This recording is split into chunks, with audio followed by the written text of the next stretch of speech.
పక్షమున నిత్యం నిలిచేవాడు, శత్రు సైన్యము కన్నా ఎంతో శక్తిమంతుడు. సియోనులో నాతో ఉన్నవాడు నా పక్షమున నిత్యం నిలిచేవాడు, శత్రు సైన్యము కన్నా ఎంతో శక్తిమంతుడు. వ్యాధి బాధలు వేదనలు లేనేలేవు, పాపం మరణం శాపములు లేనేలేవు. యేసే నాకు తోడై ఉంటే విజయమే. హల్లెలూయా హల్లెలూయా హల్లెలూయా హల్లెలూయా హల్లెలూయా హల్లెలూయా హల్లెలూయా.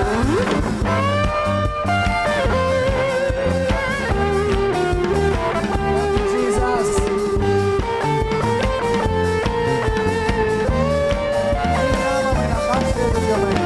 నీ నామమే నాకు ఆశ్రయ దుర్గమై, విరోధి బాణం నుండి రక్షించెను. నీ నామమే నాకు ఆశ్రయ దుర్గమై, విరోధి బాణం నుండి రక్షించెను. నా మార్గమున వచ్చే ఎంతైన కొండలు యేసయ్య నామములు తొలగిపోవు. నా మార్గమున వచ్చే ఎంతైన కొండలు యేసయ్య నామములు తొలగిపోవు. వ్యాధి బాధలు వేదనలు లేనేలేవు, పాపం మరణం శాపములు లేనేలేవు. యేసే నాకు తోడై ఉంటే విజయమే. హల్లెలూయా హల్లెలూయా హల్లెలూయా హల్లెలూయా హల్లెలూయా హల్లెలూయా హల్లెలూయా.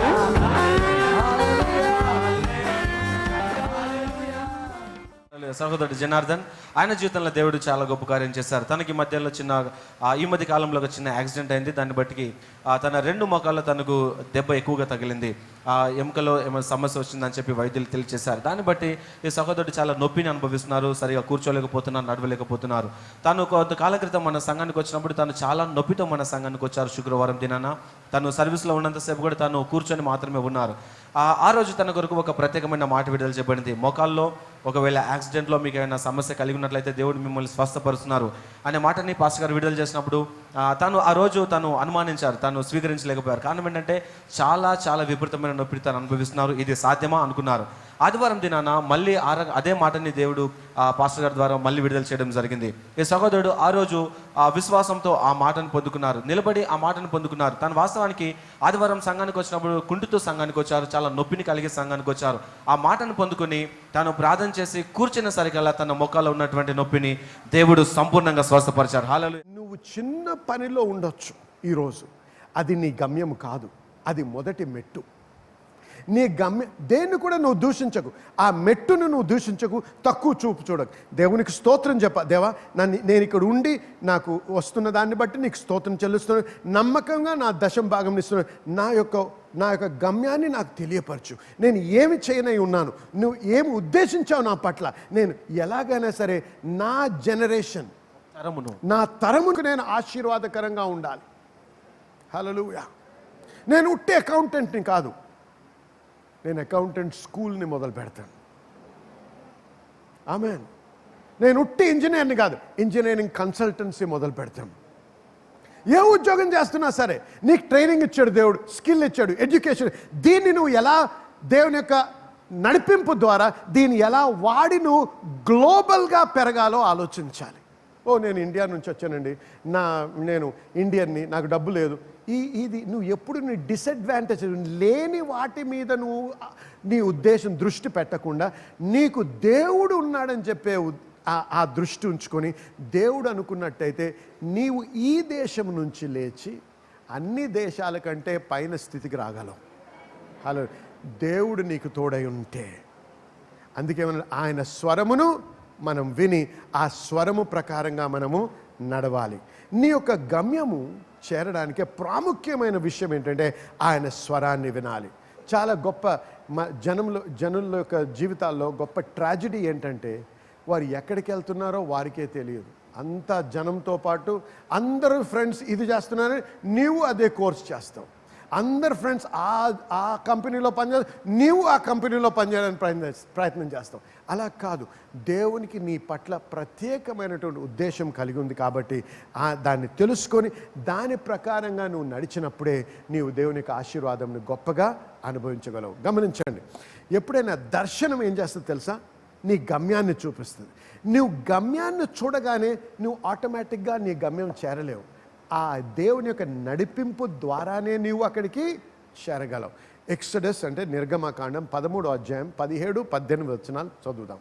And it came to pass, ఇంగ్లీష్లో చదువుతాం. It came to pass when Pharaoh had let the people go, God led them not through the way of the land of the Philistines, although that was near. ఫరో ప్రజలను పోనీయగా దేవుడు ఫిలిస్తీన్ల దేశము సమీపమైనను ఆ మార్గమున వారిని నడిపింపలేదు. చూసారా, ఫరో వీళ్ళని వదిలేశాడు వెళ్ళమని. అప్పుడు దేవుడు ఏం చేస్తున్నాడు వినండి. ఆయన వాగ్దానం చేసిన దేశానికి తీసుకెళ్ళడానికి సమీపమైనటువంటి మార్గం ఏది? ఫిలిస్తీయుల రాజ్యంలోంచి వెళ్ళాలి. అంటే ఆ రాజ్యాల ద్వారా రోడ్డు వేయబడ్డది. అనేకులు జనమంతా కూడా ఎప్పుడైనా సరే ఆ దేశానికి వెళ్ళాలి, కానానికి వెళ్ళాలంటే ఈ ఫిలిస్తీయుల దేశాల ద్వారా వేయబడ్డ మార్గము, వేయబడ్డ రోడ్డు ప్రకారంగానే వెళ్తారు. కానీ ఈ వాక్యం ఏముంటుంది? దేవుడు తన బిడ్డల్ని ఆ మార్గంలో నడిపించలేదు. అది సమీపమైన మార్గమైనను, అది ఎరిగిన మార్గమైనను, సులువైన మార్గమైనను, అడ్డంకులేని మార్గమైనను అది దేవుడు ఎన్నుకోలేదు. చూసారా, గమనిస్తున్నారా? మీరు మీ మనస్సుతో ఏది రైట్ అనుకుంటున్నారో అది రైట్ అవ్వకపోవచ్చు దేవుని దృష్టిలో నీ పట్ల. కానీ దేవుడు ఏం చేశాడు? ఇప్పుడు చదవండి 18వ వచనం. అయితే దేవుడు ప్రజలను చుట్టూ తిప్పాడంట. చుట్టూ దారి అందు ఎర్ర సముద్రపు అరణ్య మార్గమున నడిపించాడు. ఎర్ర సముద్రపు అరణ్య మార్గంలో నడిపించాడు. హల్లెలూయా. దేవుడు ఆ మార్గంలో నడిపించటం ద్వారా వారిని బలపరుస్తూ, మనిషి రొట్టె వలన కాదు కానీ దేవుని యొక్క వాక్యం ప్రకారంగా జీవించగలడు అని చూపిస్తున్నాడు. అందుకే ఎర్ర సముద్రానికి వచ్చారు. ఎవరు కూడా సహజముగా ఆలోచించేవారు ఈ మార్గం ఎన్నుకోరు. ఎందుకంటే ఎర్ర సముద్రానికి వచ్చిన తర్వాత అక్కడి నుంచి మార్గమే లేదు. ఇంకెలాగెళ్తారు? ఏ సహజ మానవుడు కూడా మామూలుగా ఆలోచించే వ్యక్తి ఆ త్రోవ తీసుకోడు. ఎందుకంటే ఎర్ర సముద్రం దాటడానికి బ్రిడ్జ్ లేదు, మార్గము లేదు. కానీ దేవుడు ఏం చేస్తున్నాడు? మార్గము లేని మార్గంలో నడిపిస్తున్నాడు. అందుకే అనేక సార్లు దేవుడు నడిపింపు ద్వారా వెళ్తే మనకు అర్థం కాదు. ఏంటయ్యా దేవా, నీవు నడిపిస్తుంటే ఈ అడ్డంకేంటి?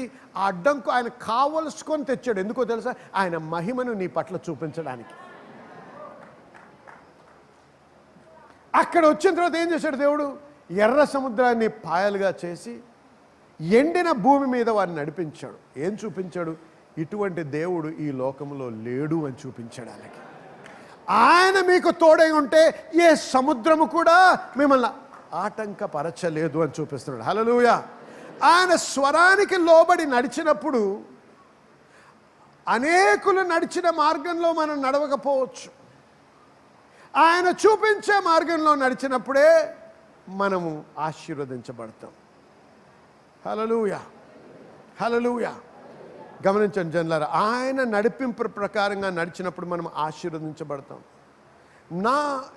మా కుటుంబంలో మా తల్లి సైడ్ ఏంటి, మా తండ్రి సైడ్లో ఏంటి, ఎప్పుడూ ఎవరు కూడా దేవుని సేవలో లేరు. అయితే సహజంగా అందరూ ఏమనుకున్నారు? మా ఫాదర్ ఇంజనీర్ కాబట్టి నేను ఇంజనీర్ అవుతాను అనుకున్నారు. కానీ నేను చదువుతున్నప్పుడు, నేను స్కూల్లో ఉన్నప్పుడు నేను ఒక పుస్తకం చదివాను. నాకు అది ప్రిస్క్రైబ్డ్ బుక్ ఉండింది. డాక్టర్ ఆల్బర్ట్ ష్వైట్జర్ అని. ఆయన స్విట్జర్లాండ్లో చాలా qualified, highly acclaimed medical doctor, కాక హైలీ అక్లెయిమ్డ్ మ్యూజిషియన్. ఇవన్నీ వదిలేసి ఆఫ్రికా దేశానికి డాక్టర్గా వెళ్ళి పనిచేశాడు. అది చదివినప్పుడు నేను చాలా కదిలించబడి ఇమోషనల్గా నేను డాక్టర్ అవ్వాలనే ఉద్దేశంతో డాక్టర్ కోర్స్కి అప్లై చేశాను. కానీ ఇవాళ నేను డాక్టర్ని కాను. ఎందుకు? సీట్ రానందుక, లేకపోతే సెలెక్ట్ కానందుక కాదు, దేవుని పిలుపుని బట్టి. మీకు తెలుసో తెలియదో కానీ వెల్లోర్ మెడికల్ కాలేజ్లో నేను సెలెక్ట్ అయ్యాను. కొన్ని నెలలు అక్కడికి వెళ్ళి చదివాను కూడా. రీసెంట్గా ఒక డాక్టర్ కలిశాడు అక్కడి నుంచి వచ్చిన వ్యక్తి. ఆయన ఏమన్నాడు, పాస్టర్ గారు మీ పేరు ఓల్డ్ స్టూడెంట్ అల్యూమినైలో మీ పేరు ఉంది, మీరు కంప్లీట్ చేయకపోయినా మీ పేరు అల్యూమినైలో ఉంది అని చెప్పాడు. హల్లెలూయా, హల్లెలూయా. అంటే ఏం చెప్తున్నాను నేను? గొప్ప చెప్పడం లేదు. నేను ఆయన నడిపింపుకు లోబడకుండా నేను డాక్టర్ అయి ఉంటే ఈరోజు నేను ఈ స్థితిలో ఇంత సంతోషంతో ఇంత ఆనందంతో ఉండేవాడిని కాదు. ఈరోజు నేను డాక్టర్ కానందుకు సంతోషిస్తున్నాను. ఎందుకో తెలుసా? డాక్టర్ అయితే తప్పు కాదు, నా జీవితం పట్ల దేవుని యొక్క ఉద్దేశం అది కాదు. నీ జీవితం పట్ల నువ్వు డాక్టర్ అవ్వాలి నువ్వు. అది ఏంటో నువ్వు తెలుసుకోవాలి. దేవునికి స్తోత్రం. మా తల్లిదండ్రులు నేను ఎప్పుడైతే దేవుని యొక్క పిలుపు ఉందని నా జీవితం మీద తెలుసుకున్నారో, నేను దేవుని సేవకి వెళ్తాను, ఎవరూ ఆటంకపరచలేదు నన్ను. కానీ ఏమన్నారో తెలుసా అందరు జనులు? వీడికి పిచ్చెక్కింది అన్నారు. నేను ఆత్మచేత నింపబడి భాషలతో మాట్లాడి దేవుడు నన్ను వాడుకున్నప్పుడు, గొప్ప గొప్ప అనుభవంలోకి వచ్చినప్పుడు, మా బంధువుల్లో ఒక డాక్టర్ ఉన్నాడు. ఆయన అన్నాడు, ఈయన వెంటనే పిచ్చి ఆసుపత్రికి తీసుకెళ్ళి కరెంట్ షాక్ ఇప్పించాలండి, లేకపోతే ఈయన మతస్థిమితం పోయి ఈయన పిచ్చోడు అయిపోతాడు అన్నారు. నిజంగా నేను ఎగ్జాజరేట్ చేయటం, నిజంగా చెప్తున్నాను నేను. కానీ ఎప్పుడైతే దేవుని పిలుపుకి నేను విని ఆయనకు లోబడ్డానో, కష్టాలు లేకుండా పోలేదు. కానీ నేను ఎప్పుడైతే ఆయన స్వరం వినడం మొదలుపెట్టి నడవడం మొదలుపెట్టానో, చూడండి దేవుడు ఎంత ఆశీర్వదించాడో. నా సంతోషం ఏంటో తెలుసా? నా సంతోషము నేను అనుభవించేటువంటి ఐశ్వర్యం కాదు. నా అనేక మంది జీవితాల్లోకి మాట్లాడగలుగుతున్నాను నేను. అనేక మంది జీవితాలు నా మాటల ద్వారా ప్రభావితం అవుతున్నాయి. నా తరముకి నేను మాట్లాడగలుగుతున్నాను. ఇక్కడే కాదు, ఇతర దేశాల్లో కూడా. హల్లెలూయా. అది నేను చదివిన చదువుకి అది జరగదండి. నాకు మాస్టర్స్ డిగ్రీ కూడా లేదు నేను చదువులో. థియలాజికల్ దాంట్లో నాకు డాక్టరేట్ ఇచ్చారు. కానీ చదువు ప్రకారంగా నేను ఎప్పుడైతే వచ్చానో, నాకు క్వాలిఫికేషన్ కూడా లేదు. మినిస్ట్రీలోకి వచ్చినప్పుడు నేను బైబుల్ స్కూల్ కూడా వెళ్ళలేదు. కానీ ఎప్పుడైతే ఆయనకు లోబడ్డామో, హల్లెలూయా, ఆయన యొక్క ఆశీర్వాదం మనల్ని తన్నుకుంటూ వస్తుంది. ఆమేన్. నేనేం నేర్పిస్తున్నాను ఈవేళ? మీరు కూడా, ఎందుకంటే దేవుడు పక్షపాతి కాదు. ఎవరికైనా ఆయన చేస్తే నీ పట్ల చేయడానికి కూడా ఆయన బద్ధుడై ఉన్నాడు. హల్లెలూయా, హల్లెలూయా. చూసారా, దేవుడు నడిపించే మార్గము ఒక్కొక్కసారి ఎడారిలాగా అనిపించవచ్చు, మార్గము లేని మార్గములా అనిపించవచ్చు, ఎర్ర సముద్రం అడ్డొచ్చు. కానీ ఆయన మనకు తోడై ఉంటే, హల్లెలూయా, ఏ సముద్రము, ఏ ఆజానుబాహుడు, ఏ గోడ, ఏ కోట నిన్ను ఆపలేదు. హల్లెలూయా. దేవుడే నిన్ను హెచ్చిస్తాను అన్నాడు. ఆమేన్. ఆయన మనల్ని సృష్టించాడు. అందుకే ఆయన దగ్గరే మనం తెలుసుకోవాలి మన జీవితం యొక్క ఉద్దేశం ఏమై ఉంది ఆయన మన పట్ల. ఎప్పుడైతే మనం అది ఎరుగుతామో అప్పుడే మన జీవిత ఉద్దేశాన్ని మనం పరిపూర్ణం చేయగలం. లేకపోతే అరణ్యంలో తిరుగుతూ ఆ దేవుడు చూపించిన గమ్యాన్ని చేరకుండా అరణ్యములోనే నువ్వు చనిపోవచ్చు. జనులారా వినండి, మనం అనుకున్నది, మనం ఉద్దేశించింది, మనము తలించిందే రైట్ అనుకుంటాం చాలాసార్లు. దాని ప్రకారంగా మనం నడుస్తే అనేక సార్లు మనం ఫ్రస్ట్రేషన్లో ఉంటాం. విసిగిపోతాం. సామెతలు 14వ అధ్యాయము 12వ వచనము, సామెతలు 16:25 రెండు వచనాలు కూడా ఒకే వాక్యం. అది ఒకసారి చదువుదాం. ఒకని మార్గము వాని దృష్టికి యథార్థముగా కనపడుతుంది. అయినను అది తుదకు మరణమునకు చేరును. ఒకరి మార్గము తనకు యథార్థముగా కనబడుతుంది. మన తలంపుకి, మన హృదయానికి, మన ఆలోచనకి అది యథార్థంగా అనిపిస్తుంది, కరెక్ట్ అనిపిస్తుంది. అందుకే మన మీద మనం ఆధారపడకుండా దేవుని మీద మనం ఆధారపడడం నేర్చుకోవాలి.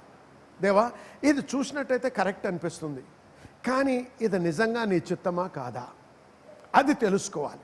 అది తెలుసుకోకపోతే చాలాసార్లు మనం ఒక సాతాను పెట్టినట్టు ఉచ్చులో మనం చిక్కుపోయి జీవితంలో అనేక కష్టాలకి లోబడతాం. దేవుని నడిపింపు మన జీవిత యాత్రను చాలా రమ్యముగా చేస్తుంది. దేవుని నడిపింపు మన జీవిత యాత్రను చాలా రమ్యముగా మారుస్తుంది. అందుకే 2 కొరింథీ 5:7లో వాక్యం ఏమంటుందంటే, we walk by faith and not by sight. మనం విశ్వాసము బట్టి నడుస్తాం కానీ వెలుచూపుని బట్టి కాదు. చూసారా, మన నడక దేవునిలో ఎలాగుండాలంటే విశ్వాసమును పట్టే ఉండాలి. నీవు వెళ్ళే మార్గం, నువ్వు ముందుకెళ్ళే మార్గము నీ చూపు ద్వారా, నీ తలంపు ద్వారా, నీ ఇంద్రియ జ్ఞానము ద్వారా నేను నిర్ణయించుకుంటే అనేక సార్లు నీ జీవితము చాలా విసుగుతో, కష్టాలతో ముందుకు సాగకుండా విచారంతో కూడిందిగా మారగలదు. ఎందుకంటే చూపిస్తాను నేను. ఆదికాండం 13వ అధ్యాయం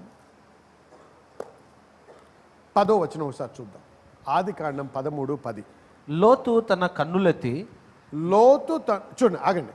అబ్రహాము, లోతులు ఎంతగానో ఆశీర్వదించబడుతున్నారు. ఎంతగా ఆశీర్వదించబడ్డారంటే వారి యొక్క పనివారు ఒకరితో ఒకరు మరి కొట్లాడుకునే పరిస్థితి వచ్చింది. అందుకే అబ్రహాం అన్నాడు, ఇది మంచిది కాదు, సమంజసం కాదు. నీవు ఎన్నుకున్నటువంటి స్థలానికి నువ్వు వెళ్ళినట్టయితే, మనం వేరుపడ్డట్టయితే మనకి ఆశీర్వాదము, సమాధానం ఉంటుందంటే అప్పుడు అంటాడు లోతుతో, నీవు ఏది కావాలో నువ్వు అది ఎన్నుకో, మిగిలింది నేను తీసుకుంటాను అంటే. ఇప్పుడు 10వ వచనం చూద్దాం. లోతు తన కన్నులెత్తి యోర్దాను ప్రాంతం అంతటిని చూసెను. యెహోవా తోట వలెను ఐగుప్తు దేశము వలెను, యెహోవా తోట వలెను ఐగుప్తు దేశం వలె ఉందంట. నీళ్లు పారు దేశం. చూసారా, లోతు ఏం చేశాడని నిర్ణయం తీసుకోవాలి. ఇప్పుడు జీవితంలో ఒక నిర్ణయం తీసుకోవాలి. అనేక సార్లు అనేక నిర్ణయాలు మనం తీసుకుంటూ ఉంటాం, కానీ ప్రతి ఒక్కరి జీవితంలో కొన్ని చాలా ప్రాముఖ్యమైనటువంటి నిర్ణయాలు తీసుకోవాల్సిన సమయం వస్తుంది. ఈ నిర్ణయాలు దేన్ని బట్టి నువ్వు తీసుకుంటావో అది చాలా ప్రాముఖ్యమైనటువంటి విషయం. నీవు దేవుని బిడ్డవైనట్టయితే నీ యొక్క నిర్ణయాలన్నీ కూడా దేవుని మీద ఆధారపడినటువంటి నిర్ణయాలుగా ఉండి ఆయన యొక్క స్వరమును విని ఆయన వాక్యానుసారంగా మనం నడవడం మనం నేర్చుకోవాలి. వినండి, ఇప్పుడు లోతు నిర్ణయం తీసుకోవాలి. ఇప్పుడు అబ్రహాం నుంచి విడిపోతున్నాడు. ఏది ఎన్నుకోవాలో తెలియదు ఆయనకి. ఎడమకి వెళ్ళాలా, కుడికి వెళ్ళాలా, మరి ఎటు వెళ్ళాలో అయితే ఇక్కడ ఏమో 10వ వచనం, ఆయన కనులెత్తి చూశాడంట. చూసినప్పుడు ఏం కనపడ్డది? నీరు ప్రవహించు మంచి వనముగా, దేవుని తోటగా, అంటే ఏదేను వనముగా కనపడ్డదంట. ఎలా కనపడ్డదండి? చాలా అందముగా, చాలా ఫలభరితముగా, మరి బహు సుందరముగా కనపడతా ఉంది ఆయనకి. అయితే 11వ వచనం, కాబట్టి దేన్ని బట్టి అండి? ఆయన చూపుని బట్టి లోతు తనకు యోర్దాను ప్రాంతమును ఎన్నుకున్నాడు, ఏర్పరచుకున్నాడు. ఆగండి, యోర్దాను ప్రాంతాన్ని ఆయన ఎన్నుకున్నాడు. దేన్ని బట్టి ఎన్నుకున్నాడు? దేవుడు నడిపించాడా? మాట్లాడాలి. దేవుడు నడిపించాడా? ఆయన చూపుని బట్టి ఏమి చూశాడో దాన్ని బట్టి ఆయన నిర్ణయం తీసుకున్నాడు. అయితే ఏమైంది? ఆయన కథ మనం చదివినట్టయితే ఆయన జీవితము పతనమైపోయింది, ఆయన గమ్యము పతనమైపోయింది. His life turned into a mess. He was frustrated and he was completely destroyed. His destiny was destroyed. గమ్యము సర్వనాశనం అయిపోయింది. ఆమేన్ చెప్పండి. ఎందుకో తెలుసా? దేవుని నడిపింపు ద్వారా నడవలేదు. దేవుడు మనకు మనసునిచ్చాడు, దేవుడు మనకు చదువునిచ్చాడు, జ్ఞానం ఇచ్చాడు, దేవునికి స్తోత్రం. కానీ నిర్ణయం ఎప్పుడు ఉట్టి వాటి మీద ఆధారపడి ఉండకూడదు. అవన్నీ ప్రాముఖ్యమే, అవన్నీ చదువుకున్నాం, తెలుసుకోవాలి, విషయాలు కనుక్కోవాలి, విషయాలు తెలుసుకోవాలి, ఇవన్నీ మంచిదే. కానీ నిర్ణయం చేసేటప్పుడు దాన్ని బట్టి నిర్ణయం చేయకూడదు. దేన్ని బట్టి చేయాలి? దేవా అంతా మంచిగా అనిపిస్తుంది, కనపడడానికి బాగుంది, కానీ లోతుగా మనిషి హృదయాన్ని గమనించేవాడు నీవు. కాబట్టి నువ్వేమంటున్నావు? ప్రభా, బిడ్డ పెళ్లి చేయాలి. ఎక్కడున్నాడండి? అమెరికాలో ఉద్యోగం అండి, చాలా కాలం నుంచి ఉన్నాడు, మంచి ఉద్యోగం అండి, మంచి శాలరీ, గ్రీన్ కార్డ్ కూడా ఉందండి. చేసేయండి. చేసిన 6 నెలలకు బయటపడుతుంది. ఆడికి ఇంకో పిల్లం ఉంది, ఒక కూతురు అప్పుడే కన్నాడు. ఆ గతి కావాలా మీ కూతురికి?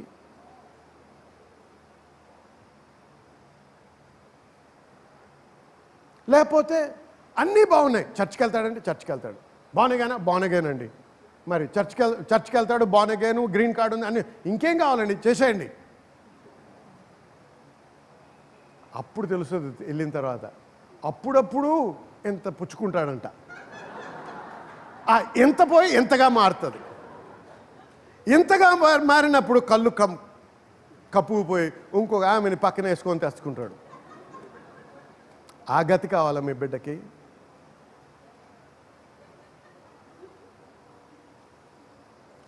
మీ బిడ్డ కొరకు, మీ కుమారుడి కొరకు దేవుడు ప్రత్యేకముగా ఒక వ్యక్తిని తయారు చేశాడు. ఆ నిర్ణయం రంగుని బట్టి చేయకూడదు. హల్లెలూయా, హల్లెలూయా. నిన్ను దేవుడు అడిగాడా? నేను నీకు ఇండియాలో పుట్టాలని ఇష్టంగా ఉందని అడిగాడా నేను దేవుడు? చెప్పండి. అడిగుంటే నువ్వు ఎవడు కూడా ఇక్కడ పుట్టేవాడు కాదు. కానీ దేవుని ఉద్దేశం ఉంది నీ పట్ల.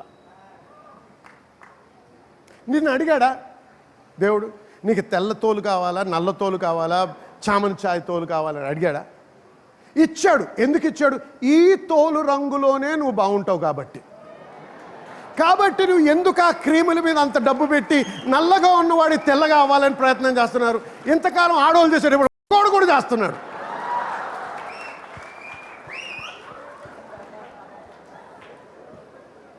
దేవుడు ఇచ్చిందని హర్షించు. దేవుడు నేను చూసి ఏమన్నాడు? ఇట్ ఈస్ గుడ్ అన్నాడు. అవునా? 6 days పనిచేశాడు, 6 దినాలు పనిచేసేది చూసి ఇట్ ఈస్ గుడ్ అన్నాడు. చాలా బాగుందన్నాడు. నిన్ను చూసి దేవుడు నువ్వు పుట్టగానే ఏమన్నాడు? చాలా బాగున్నాడు అన్నాడు. మీకు తెలుసా నలుపు రంగు చాలా బాగుంటుందని? మీరైతే తెల్లగా ఉన్నామని చేసుకున్నారు, బాగానే మాట్లాడుతున్నారు. నిజంగా చెప్తాను వినండి.